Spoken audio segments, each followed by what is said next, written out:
김건희 여사가 총선 공천에 관여했다. 이런 언론의 보도가 있었습니다. 김 여사가 이제 국민의힘 5선 김영선 의원에게 지역구를 옮겨서 출마할 것을 요청했고 대통령과 맞춤형 지역 공약을 마련하겠다 이렇게 제안했다는 겁니다. 자, 이 텔레그램을 복수의 의원들이 봤다. 지금 이런 얘기가 나오고 있고요. 그런데 이제 당사자인 김영선 전 의원은 다 허구다. 문자를 주고 받은 적이 없다. 이렇게 수습을 했습니다. 부인을 했습니다. 실제로 이제 김영선 의원은 지역구를 창원 의창에서 김해갑으로 옮기려 했던 거는 험진 낙동강 벨트 지키겠다고 조혜진 전 의원과 내가 당에 찾아가 건의한 거다. 그런데 조 의원만 공천받고 나는 받지 못했다. 그게 전부다. 그런데 지금 야당은 공천 개입 의혹을 확실시하는 것 같습니다. 그래서 이거를 김건희 여사 특검법에 포함시키겠다 이렇게 나오고 있거든요. 그런데 제가 보기에 좀 뭐랄까 좀 합리적 의심이 드는 부분은 김영선 전 의원은 텔레그램을 주고받은 적 없다. 김건희 여사와. 근데 대통령실의 해명은 뭐 공천도 받지도 못했는데 이게 무슨 공천 개입이냐. 그러면 제 생각에는 분명한 답변은 김건희 여사는 텔레그램 보낸 적이 없다. 이렇게 해야 되는 거 아닙니까? 하은기 부대변인. 누군가가 이를테면 쇠파이프 같은 걸 들고 어떤 사람을 폭행하러 가요. 예.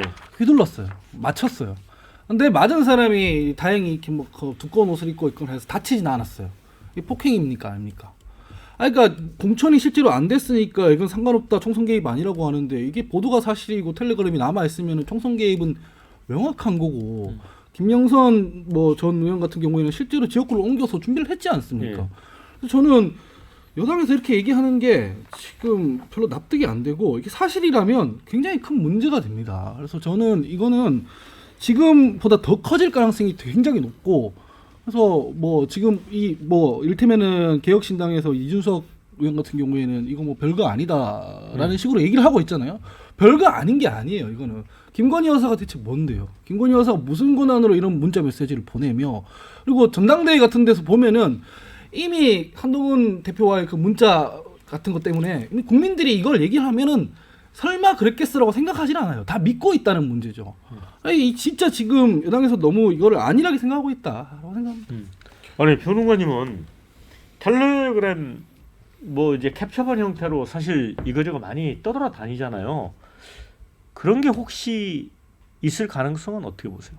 네. 일단 소문은 파다했다.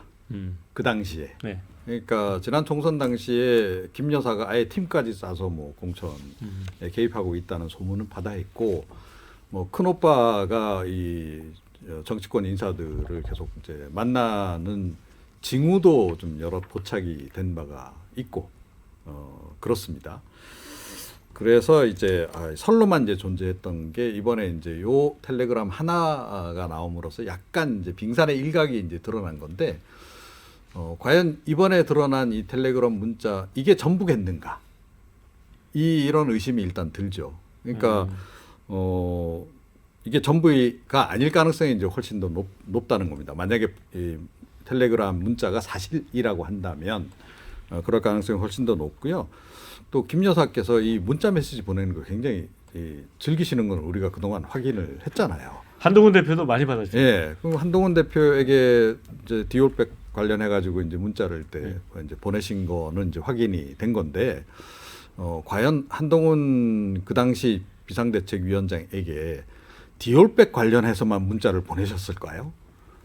그런 이제 합리적 의심도 우리는 든다는 거죠. 그래서 문자 메시지를 상당히 많이 보내셨을 것으로 보이고, 그런 와중에 이런 이제 공천 관련한 것까지 지금 하나가 포착이 됐다 그러면 사실은 이걸 추가적으로 좀 규명해야 될 필요성은 좀 존재하지 않나 이렇게 생각을 합니다. 저는 조금 다른 차원에서 접근을 하고 싶은데 이런 상황이 저는 임기 내내 이어질 것 같아요. 그러니까 김건희 여사에 대한 부담을 해소하는 건 참 필요합니다. 다각도로. 하지만 윤석열 대통령의 약한 연결고리고 대통령실에서 텔레그램을 보낸 적이 없다라고 이야기한 것은 김건희 여사를 또 거론하는 것 자체가 또 다른 파장을 또 연쇄적인 또 연결고리를 만든다고 판단했을 가능성이 높고요. 저는 물론 어떤 의혹이 뚜렷하다 그러면 그것에 대한 진상 규명은 필요합니다만 지금은 기성전 정치판이 기성전 김건희 여사로 가는 것 같아요. 그래서 과하다, 독하다, 묘하다 이런 평가를 받을 수 있을 것 같고 그래서 이제 지난번 전당대회에서도 김건희 살인자 그러니까 단숨에 또 전당대 최고위원 순위도 올라버리지 않습니까? 그래서 저는 뭐 정치적으로는 그럴 수 있습니다만 오히려 저는 뭐 김건희 여사를 통해서 얻을 수 있는 것이 민주당이 진영 간 결집이고 또 이것을 통해서 다음 선거에 또 지지층들을 더 끌어내고 보수층들은 괴멸시키는 그런 용도와 전략은 인지는 모르겠습니다. 오히려 그것보다는 저는 민생을 더 김건희 여사의 의혹을 제기하더라도 민생을 우선해서 중도층 또 호남 MZ세대 취업난도 심각하지 않습니까? 그걸 잡는 게 더 우선이지 않을까 싶습니다. 네. 자 이제 이 건과 관련해서 이제 민주당은 이제 김승원 의원이 대표 발의를 해가지고 이미 김건희 여사 특검법에 이 내용을 이제 포함을 시킨 상태고요. 조국 혁신당 대표도 이거는 사실이라면 중대 범죄다, 국정농단이다 이런 입장입니다. 그런데 이준석 이제 개혁신당 의원은 좀 다른 결이에요. 그러니까 완결성이 떨어진다. 또 무슨 얘기를 했냐면 설사 텔레그램이 존재한다고 하더라도 선의의 조언일 수도 있다. 그러면 이준석 대표는 이 시점에서는 지금 국힘이나 대통령실의 손을 좀 잡아주는 느낌이거든요. 이 어떻게 이런 반응이 나왔을까요? 근데 기본적으로 과거에 있었던 박근혜 대통령 때의 그 공천 개입 사건을 일단 설명을 먼저 하고 진행을 할 수밖에 없을 것 같아요. 그때는 뭐가 문제가 됐냐면 그 여론조사나 이런 각종 그 공천 관련 업무를 하면서 그거를 청와대에서 진행을 했어요. 청와대에서 비용을 썼다고요. 청와대에서 왜 당의 고유한 업무인 공천과 관련한 업무에 비용을 써야 되냐? 그래서 그게 세금으로 이제 쓴 거니까 정당 업무를 대신하는 그 과정에서 그렇게 지출되고 의사결정한 그 라인들이 전부 이제 직권남용으로 유죄 판결을 받았는데 단순히 의견 내고 뭐 이런 것들은 누구라도 사실은 할 수 있는 겁니다. 의견을 단순히 개진했다는 것만 가지고 그게 공천 개입이 되고 범죄가 되고 하는 게 전혀 아니에요. 그러니까 이준석 그 의원도 그런 차원에서 이게 과거에 이제 뭐 본인 또 그런 뭐 공천 개입 사건이나 이런 것들을 직접 이제 우리 당에 있으면서 경험을 해봤으니까 그 부분에 대해서 단순히 말하는 것만 가지고는 아니지 않냐라는 그런 팩트를 지적을 한 것 같아요. 근데 그럼에도 불구하고 뭐 실제로 그러면 그 공천 개입이 목표를 이뤘느냐? 공천 개입이 아니라 공천 개입이라고 부르는 이 텔레그램이 존재하는지 모르겠지만 존재하더라도 목표를 이루진 않았다는 거죠. 김영선 의원이 뭐 그렇다고 공천 받은 것도 아니고. 그리고 1월에만 하더라도 뭐 한동훈 비대위원장한테 김건희 여사가 이렇게 뭐 사과와 관련해서 부탁을 하는 이 시점에서 뭐 어떤 뭐 유의미한 그런 영향력을 했을 것 같지도 않고 그러다 보니까 뭐 전혀 이 부분과 관련해서는 좋은 수준을 넘어서기는 어렵다는 겁니다. 이정환 평론가님, 진짜 궁금한 건데 이준석 의원이 그런 텔레그램이 존재하더라도 선의의 조언일 수도 있다. 본인이 본 거 아니에요 혹시 그거를? 뭐 그랬다는 설도 지금 돌고는 있습니다. 그것도 설이에요? 예, 뭐 설인데 뭐 제보는 일단 받았다는 거 아니에요? 자신이. 그러면 누군가가 그 텔레그램의 캡처본을 갖고 있을 가능성이 높아 보이는데. 그러니까 이제 제보한 사람이 이제 몇 사람에게 제보를 했을 가능성이 있는 거고 언론사에도 이번에 이제 제보를 했기 때문에 보도가 나온 거 아니겠습니까? 여러 명에게 이제 제보를 했을 거고 그 제보를 받은 사람들 중에는 이걸 심각하다, 이거 좀 문제겠는데라고 판단하는 사람도 있을 것이고 이 정도 가지고는 이게 큰 건은 아니다라고 판단 내릴 수도 있는 거죠. 그 차이가 좀 있지 않나. 그러니까 이준석 의원도 아마 제보를 받고 나름 이제 자기 이제 뭐 여러 채널 가동해서 이제 검증을 해봤겠죠. 자기가 검증해 본 바로는 그렇게까지 이게 그 완결성이 있는 것 같지는 않다라고 지금 이제 얘기를 하는 건데, 근데 문제는 이제 그 단건 이번에 이제 보도를 탄 그 단건만을 놓고 보면 그 얘기도 틀리지 않는다. 그런데 이게 단건이 아니고 사실은 여러 뭐 전방위적으로 이렇게 소문들. 텔레그램을 보내고 뭐 문자를 뭐 주고받고 했는데 그 빙산의 일각만 드러난 상황이라면 이준석 의원의 얘기가 좀 맞지 않는 것일 수도 있다. 이거는 사실은 향후에 조금 더 우리가 지켜봐야 되는 대목이죠. 그러니까 여전히 그 불씨로 남아 있다는 얘기예요. 그렇죠. 이제 실체를 떠나서 방금 전에 이제 박영근 교수도 말씀하셨습니다만 그 김건희 특검법을 계속하지만 김건희 특검법에 대한 동력이 좀 떨어진 추세거든요. 최근 들어서. 그러면 공천 개입 의혹을 넣게 되면 이건 전혀 다른 이야기가 됩니다.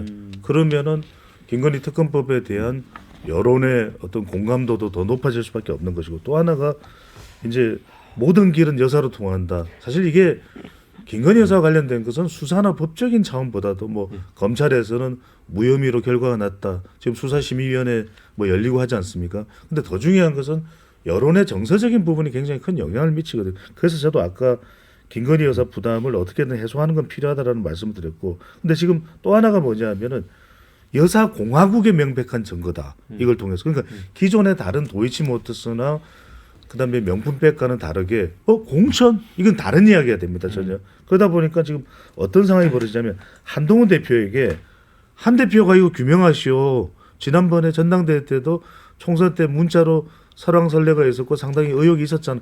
그러니까 한동훈 대표에 대한 압박도 되는 거죠. 근데 이게 하은기 대변인. 잠깐만요. 이게 휘발성이 굉장히 높은 게요. 이게 이 문자를 제보한 본인이 당사자일 가능성이 굉장히 높아요. 텔레그램 문자잖아요. 그렇죠. 다른 문자도 아니고. 그렇다는 얘기는 결국 캡처해가지고 본인만 알 수 있는 내용이라는 거예요. 그 문자를 받은 그 당사자. 그렇죠. 그 사람이 이거를 제보를 했다라고 지금 봐야 되기 때문에 정치일 가능성이 굉장히 높은 것이고 공천 대상자인 가능성이 높은 것이고 이번에 예를 들어 공천을 그렇게 해서 뭐 김 여사한테 문자 받고 뭐 공천 이렇게 될 줄 알았는데 안 됐거나 또는 공천 받아서 출마를 했는데 또 안 됐거나 하여튼 뭐 결과가 안 좋았던 사람일 가능성이 굉장히 높다라는 거예요. 그래서 휘발성이 굉장히 높다. 네, 그래서 저희 지금 유튜브 실시간 보시는 분이 이 관련된 두 건의 의견을 주셨습니다. 김영선이 컷오프되고 나서 열받아서 주위에 폭로했다고 한다. 진실을 알고 싶다. 이런 의견을 주셨고 또 한 분은 양심선언하면 김영선이 영웅이 될 수 있다. 기회는 지금이다. 이런 의견을 주셨어요. 그러니까 이게 실질적으로 이제 조언이 되려면 선의의 조언이 되려면 그 이종훈 평론가님이나 뭐 배종찬 소장님이나 뭐 저나 이렇게 인사이트와 어떤 데이터를 가지고 이 지역구에 출마하면 당신 잘 될 겁니다. 이게 조언인 거지. 이 디테일하게 들어가 보자고요. 그 텔레그램 문자 내용에 이런 내용이 있다잖아요. 지역구 옮겨서 출마하면 대통령실에서 맞춤형 패키지로 정책 백업해주겠다. 이거는 얘기가 다른 거 조언이 아닌 거예요. 실제로 대통령이 그 즈음에 민생 토론을 지역을 돌면서 한 건 사실이잖아요. 그러니까요. 네. 저희는 뭐 누군가가 출마한다고 해서 대통령실이랑 권력기관을 움직여서 뭐 패키지 정책을 만들고 할 그런 역량도 권한도 없지만 영부인은 얘기가 다르잖아요. 그렇기 때문에 이건 선의의 조언 차원을 이미 넘어서는 것이고 이런 문자를 보냈다는 것 자체가 문제가 되냐면 다시 말씀드립니다만 김건희 여사가 대체 뭔데요? 뭔데 한 명의 공천 뭐 출마 때문에 대통령실에서 정책 패키지를 만들어서 해주겠다 이런 얘기를 할 수 있냐는 거죠. 이 자체로 이미 문제가 된다는 거고 그래서 국정농단이란 말이 나오는 게 과장된 수사가 아니다 이렇게 비판할 수밖에 없는 거예요. 네. 김용남 전 의원 지금 이제 국민의힘을 탈당을 했지 않습니까? 네. 개혁신당으로 옮겼는데 이분이 방금 들어온 소식에 따르면 김건희 공천 개입 증언 의원들 곧 등장할 거다. 이런 충격적인 얘기를 했습니다. 뭐 물론 이제 그 김건희 여사와 관련해서 계속 이렇게 말이 계속 생산되고 있는 거는 일단 진위 여부와 관련 없이 문제는 문제인 것 같아요. 이 부속실 관련해 가지고 만드신다고 했는데 그게 이제 공간적인 문제 때문에 좀 문제가 있다라고 하는데 그럼에도 불구하고 그거는 최대한 빨리 만들어야 될 것 같습니다. 그러니까 어떤 문제가 생겼을 때 누가 책임지느냐 그 해당되는 임무에 대해서 그러면 1부속 실장이 책임질 수는 없잖아요. 2부속실 문제에 대해서 책임이 있어야 권한이 생기고 어떤 전체적인 걸 컨트롤할 수 있는 힘이 생기는데 그러니까 불필요한 오해를 확대 재생산하는 걸 막기 위해서라도 2부속실이 조기에 만들어지기를 바랍니다. 전 조금 더 얘기를 보태자면요. 그러니까 조금 전에 이제 문자 보내신 분들이 사실은 지금 거의 전곡을 좀 꿰고 있다라고 저는 생각해요. 그러니까 이번에 이 텔레그램 문자 공개된 그 그 원본 김영선 전 의원 일 가능성이 굉장히 좀 높다라고 좀 봅니다.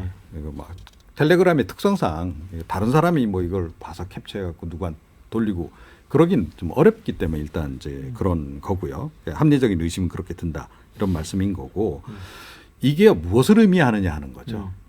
자, 김영선 전 의원 정도면 당에서 상당히 중진급에 해당합니다. 네. 그리고 이거를 함께 이제 공개한 그 의원들도 제가 보기에는 이번에 공천에서 배제됐거나 하여튼 결과가 좋지 않은 중진들일 가능성이 높은데 이 시점에 이게 보도를 탄다는 얘기는 이분들이 어쩌면 이건 완전 추정입니다. 한동훈 쪽으로 움직이기 시작했을 수도 있다. 네, 그렇다면 이거는 윤 대통령에게는 상당히 좀 치명적일 수 있는 것을 좀 암시하지 않나. 예를 들어서 이재명 그 대표도 처음에 민주당에 들어왔을 때 조직 기반이 없었어요. 네. 근데 갑자기 힘이 확 붙기 시작하는 게 언제였냐. 이해찬 전 의원이 그쪽으로 조직을 붙여주면서 시작이 된 거거든요.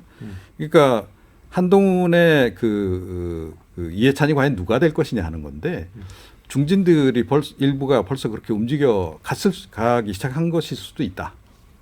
저는 그렇게 해석을 좀 해봅니다.